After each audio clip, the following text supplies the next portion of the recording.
pour travailler l'alignement et l'espacement entre les lettres.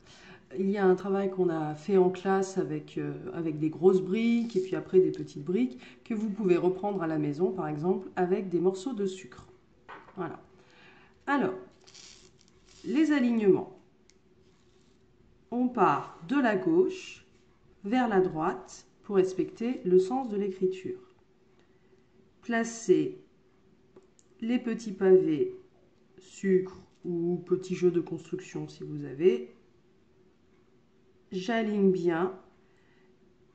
Je fais un petit espace entre chaque sucre, toujours le même espace. J'essaye d'être aligné par rapport au bord de la feuille. Je respecte toujours le même espace. Quand j'arrive au bout de la ligne, hop, je redescends et je retourne pour recommencer une deuxième ligne en partant de la gauche vers la droite. J'espace, je fais toujours attention à mon alignement.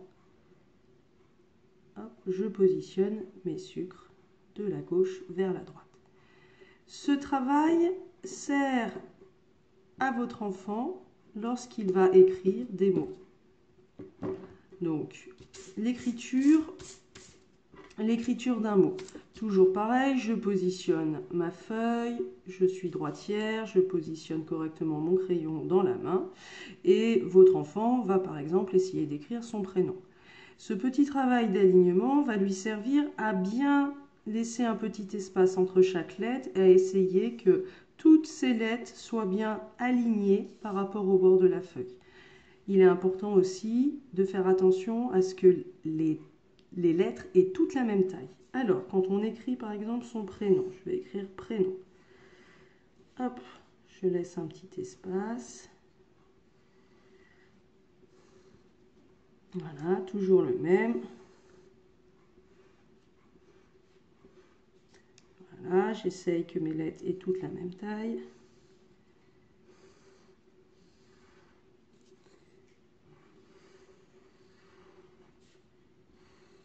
Hop. Voilà, le petit espace est respecté entre chaque lettre. Mes lettres sont alignées par rapport au bord de la feuille. Voilà. Si votre enfant est à l'aise avec l'écriture de son prénom, vous pouvez essayer de lui faire écrire d'autres mots. Si par exemple votre enfant écrit deux mots les uns à la suite des autres, il faut bien lui expliquer qu'il y a un petit espace entre chaque lettre d'un même mot, mais qu'entre deux mots, l'espace est plus grand.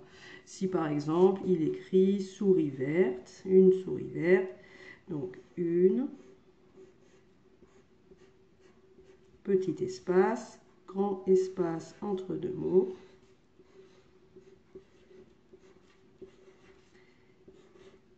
Et de nouveau, un grand espace entre deux mots.